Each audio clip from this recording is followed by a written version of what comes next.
আল্লাহ পাক জানিয়েছেন এই 5 ওয়াক্ত নামাজ যদি হক আদায় করে সময় মতো আপনার উম্মতেরা আদায় করতে পারে, শব্দ দুইটা বলেছিলেন, হক আদায় করে সময় মতো। পরবর্তীতে আল্লাহ কোরআনে সূরা নিসা 103 নম্বর আয়াত নাযিল করে জানিয়ে দিয়েছেন, ইন্নাস সালাতা কানাত আলাল মুমিনিনা কিতাবাম মাওকুতা। নামাজ পড়লেই হবে না, নামাজের একটা নির্ধারিত সময় আমি দিয়েছি। অবশ্যই মুমিনদের উপরে 5 ওয়াক্ত নামাজ নির্ধারিত সময়ে ফরজ। 1 নাম্বার। 2 নম্বরে যদি হক আদায় করে পড়তে পারে। হক আদায় কাকে বলে? আমরা না নির্ধারিত সময় মতো পড়লাম, কিন্তু হক আদায় করে বলেন। কমপক্ষে 4টা জিনিস যদি কারো ভেতরে পাওয়া যায় নামাজ পড়লে, সে যেন নামাজের হক আদায় করে নামাজ পড়ছে। ভালো করে মিলান তো আপনার ভেতরে আছে কিনা, নাতে এই ব্যাখ্যাটা বাদ দিয়ে দেব, এটা দরকার আমার। 1 নম্বরে মানুষ যদি সত্যি নামাজের হক আদায় করে পড়ে, তাহলে তার নামাজে খুশু থাকবে।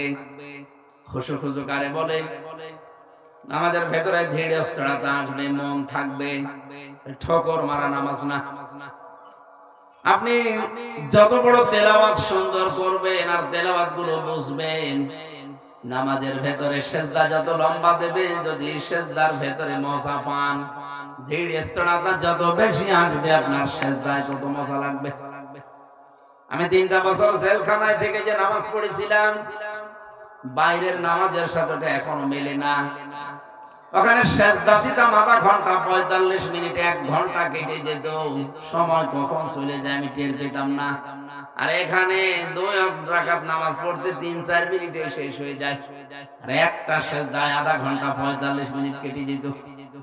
যেহেতু কাজ কাম নেই, 24 ঘন্টা তালা লাগানো, আর রাতের বেলা নিস্তব্ধ, স্বামী স্ত্রীর ব্যবহার, সহবাস, এই সমস্ত জায়গায় বাসর ঘর শান্তি আছে আমরা জানি, কিন্তু পৃথিবীতে সব চাইতে মানুষের জীবন চিন্তার কুদরতি পায় সেজদা। লম্বা করে দিয়ে দেখেন রাতের বেলা, পৃথিবী যখন ঘুমিয়ে যায়, নিস্তব্ধ হয়ে যায়, রাতের বেলা একটা লম্বা সেজদা দিয়ে দেখেন, যদি আপনার সত্যিই হক আদায় করে নামাজের নিয়ত থাকে, আমার বিশ্বাস আপনিও নামাজের সেজদায় পৃথিবীর সবচাইতে বেশি শান্তি পাবেন। হযরত তালহা রাদিয়াল্লাহু তাআলা আনহু তিনি খুশু নিয়ে নামাজ আদায় করতেন।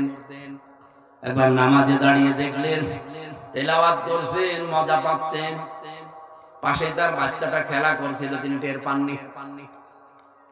পাহাড়ি এলাকা থেকে একটা সাপ এসে বাচ্চাটাকে জড়িয়ে ফেলেছে। ওনার স্ত্রী আশপাশের লোকজন ডাক দিয়ে সাপটাকে মেরে বাচ্চাকে বিপদমুক্ত করে বসে আছে। অনেকক্ষণ সময় হয়ে গেল, নামাজ শেষ করার পরে তিনি বললেন, এতগুলো মানুষ বাড়ির ভেতরে কি করে? স্ত্রী ডাক দিয়ে বলে, স্বামী আমার, আশ্চর্য বিষয়, এতগুলো কাজ সব আপনার সামনে ঘটে গেল, আপনি কিছু টের পাননি। উনি বলছে, স্ত্রী, নামাজের ভেতরে যখন দাঁড়িয়েছিলাম আমার আল্লাহর সাথে কথা হচ্ছিল,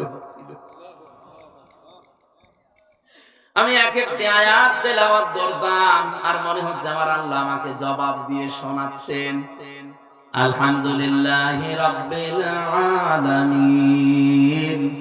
আমার আল্লাহ যেন আমাকে ডাক দিয়ে বলছে, সাদ্দাকতা ইয়া আব্দি, আমার বান্দা সত্য বলেছে। জোরে বলেন আল্লাহু আকবার। আমরা তো এরকম আওয়াজ শুনতে পাই, পেয়েছেন কোন? আমাদের নামাজের ভেতরে দোকানের হিসাব আসে, মাঠের সার দেওয়া হয়েছে কিনা এই হিসাব করে। নামাজের ভেতরে আল্লাহ জবাব দেবে কি করে? নামাজ শেষ করে কথাগুলো স্ত্রীকে শুনিয়ে বললেন, প্রাণের স্ত্রী, নামাজের ভেতরে আমার কথা হচ্ছিল মাবুদের সাথে, নামাজে যদি মন এদিকে ওদিকে চলে যায়, ওই নামাজ আর নামাজ থাকে না। সাহাবায়ে কেরামের খুশুর নামাজ আর আমাদের নামাজ আকাশ আর পাতাল পার্থক্য। এজন্য হক আদায় করে কেউ যদি নামাজ পড়তে চান, তার নামাজে খুশু তৈরি হবে। আমি আশা করব আমি সহ যারা শুনলাম আজকে থেকে চেষ্টা চালাবো ইনশাআল্লাহ। আরো জোরে বলেন ইনশাআল্লাহ। দ্বিতীয় নম্বর, কেউ যদি খুশু খুশু তৈরি করতে চায় নামাজে, যা পড়বে ওইটা তার বোঝার চেষ্টা চালাতে হবে। আর আমার আফসোস, এখানে আমরা যারা বসে আছি শুধুমাত্র আলেম বাদ দিয়ে যারা কোরআন হাদিস আমরা এমনিতেই পড়ি, নামাজে যা পড়ি অধিকাংশই বুঝি না। এমনকি সূরা ফাতিহার 7টা আয়াত ৪৮ বছর ধরে আপনি পড়ছেন, এই 7 আয়াতে আল্লাহ আপনাকে কি জানাতে চেয়েছেন এটাও আপনি এখনো জানেন না। এরকম মুসল্লি নেই। খুশু খুশুর নামাজ, হক আদায়ের নামাজ আপনার হচ্ছে না। আপনাকে আমি একটু ক্লাস দিলাম, একটু অপমানের সুরে বললাম, আশা করছি আপনি ধাক্কাটা পেয়ে এখন থেকে রাগ ঘুরে হলেও অন্তত শিখবেন। 4টা অন্তত সূরা ফাতিহা বাদ দিয়ে 4টা সূরা শেখেন, যেটা আপনি পড়েন ওটা আপনি বোঝেন, এরকম ভাবে শেখেন। দেখবেন নামাজের ভেতর আপনার মজা আসবে, শান্তি লাগবে। জীবন চলে গেলেও আপনাকে কেউ নামাজ বাদ দেওয়াতে পারবে না। তৃতীয় নম্বরে, শুধু বুঝলে ওইটা হবে না, যা বুঝেছেন অতটুকু আপনার জীবনে প্র্যাকটিক্যাল লাইফে থাকা লাগবে। এটা নামাজের হক আদায় করার 3 নাম্বার সিস্টেম। 4 নাম্বারটা না বলি? আসতে বললেন কেন? 4 নাম্বারে যদি নামাজের হক আদায় করতে কেউ চায়, যার পেছনে নামাজ আদায় করবেন তাকে মাস্ট বি আপনার চাইতে ভালো মানুষ হওয়া লাগবে। ইমামতি করার কিছু শর্ত আছে আপনি জানেন। আমরা এই যে মনে করেন 5 জন নামাজ পড়ছি এখানে, এখন ইমামতি করবে কে? যে লোকটা বয়স্ক, এমনকি যে লোকটার নামাজের উপরে এলেম আছে বেশি, এবং কি যার তাকওয়া বেশি, সর্বশেষ যার বউ সুন্দরী। হ্যাঁ, এটা মাসলা না? আরে ভাই, আমি কি বানিয়ে বলছি?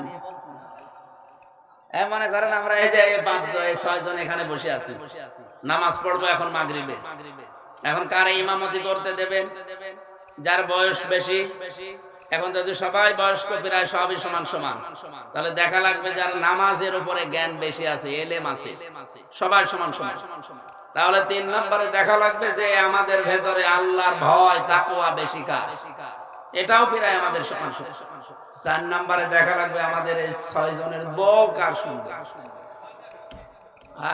এই তো এইবার তা দেখবো কি করে? এই তো যশোরের ভাষা, ঠিক আছে।